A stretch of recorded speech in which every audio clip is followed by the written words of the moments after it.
Hello सबको, जय मसीह की। आइए मेरे भाई बहनों, आज हम लूका अध्याय 19 पढ़ते हैं। चुंगी लेने वाला जक्कई। वह यरीहो में प्रवेश करके जा रहा था। वहाँ जक्कई नामक एक मनुष्य था जो चुंगी लेने वालों का सरदार था और धनी था। वह यीशु को देखना चाहता था कि वह कौन सा है, परंतु भीड़ के कारण देख न सकता था क्योंकि वह नाटा था। वो देखने के लिए आगे दौड़कर एक गुलर के पेड़ पर चढ़ गया क्योंकि यीशु उसी मार्ग से जाने वाला था।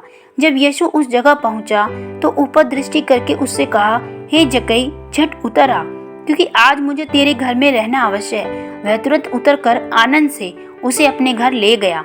यह देखकर सब लोग कुड़कुड़ाकर कहने लगे, वह तो एक पापी मनुष्य के यहाँ जा उतरा है। जक्कई ने खड़ी होकर प्रभु से कहा, हे प्रभु, देख, मैं अपनी आधी संपत्ति कंगालों को देता हूँ, और यदि किसी का कुछ भी अन्याय करके ले लिया है तो उसे चौगुना फेर देता हूँ। तब यीशु ने उससे कहा, आज इस घर में उद्धार आया है, इसलिए कि यह भी अब्राहम का एक पुत्र है, क्योंकि मनुष्य का पुत्र खोए हुओं को ढूंढने और उनका उद्धार करने आया है। 10 मोहरों का दृष्टांत। जब वे ये बातें सुन ही रहे थे तो उसने एक दृष्टांत कहा, इसलिए कि वह यरूशलेम के निकट था और वे समझते थे कि परमेश्वर का राज्य अभी प्रकट होने वाला है।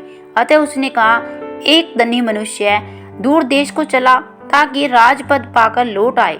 उसने अपने दासों में से 10 को बुलाकर उन्हें 10 मोहरें दी और उनसे कहा, मेरे लौट आने तक 3 दिन करना। परंतु उसके नगर के रहने वाले उससे बैर रखते थे और उसके पीछे दूतों के द्वारा कहला भेजा, हम नहीं चाहते कि यह हम पर राज्य करे। जब वह राजपाट पाकर लौटा तो ऐसा हुआ कि उसने अपने दासों को, जिन्हें रोकड़ दी थी, अपने पास बुलाया ताकि मालूम करे कि उन्होंने लेन देन से क्या क्या कमाया। तब पहले ने आकर कहा, हे स्वामी, तेरी मोहर से 10 और मोहरें कमाई है। उसने उससे कहा, धन्य है उत्तम दास, तू बहुत ही थोड़े में विश्वास योग्य निकला, अब 10 नगरों पर अधिकार रख। दूसरे ने आकर कहा, हे स्वामी, तेरी मोहर से 5 और मोहरें कमाई है। उसने उससे भी कहा, तू भी 5 मोहरों पर नगरों पर हाकिम हो जा। और तीसरे ने आकर कहा, हे स्वामी, देख, तेरी मोहर यह है जिसे मैंने अंगूछे में बांध रखा था, क्योंकि मैं तुझसे डरता था कि तू कठोर मनुष्य है। जो तूने नहीं रखा उसे तू उठा लेता है, जो तूने नहीं बोया उसे तू काटता है। उसने कहा, हे दुष्ट दास, मैं तेरे ही मुंह से तुझे दोषी ठहराता हूँ।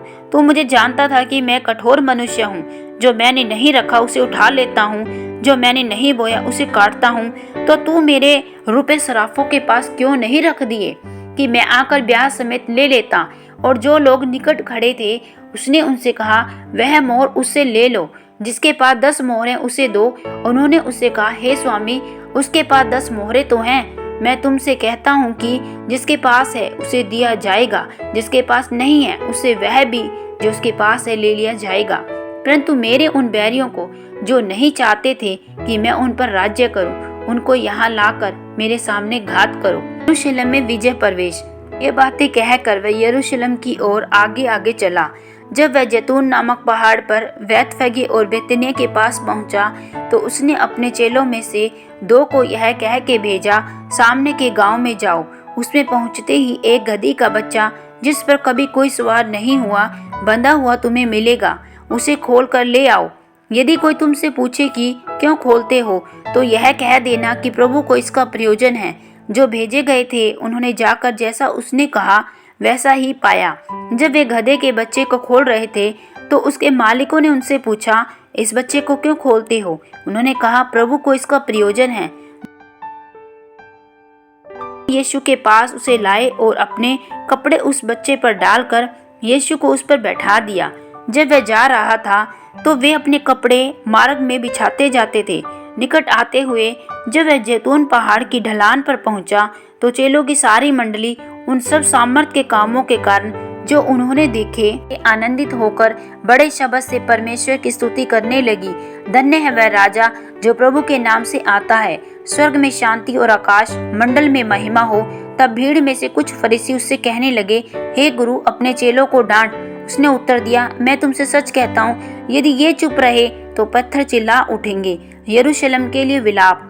जब वह निकट आया तो नगर को देखकर उस पर रोया और कहा, क्या ही भला होता कि तू ही इसी दिन में कुशल की बातें जानता, परंतु अब वे तेरी आंखों में छिप गई हैं, क्योंकि वे दिन तुझ पर आएंगे कि तेरे बैरी मोर्चा बांध कर तुझे घेर लेंगे, चारों ओर से तुझे दबाएंगे और तुझे और तेरे बालकों को जो तुझ में है मिट्टी में मिलाएंगे और तुझ में पत्थर पर पत्थर भी न छोड़ेंगे, क्योंकि तूने इस अवसर को जब तुझ पर कृपा दृष्टि की गई न पहचाना। मंदिर से व्यापारियों को निकाला जाना।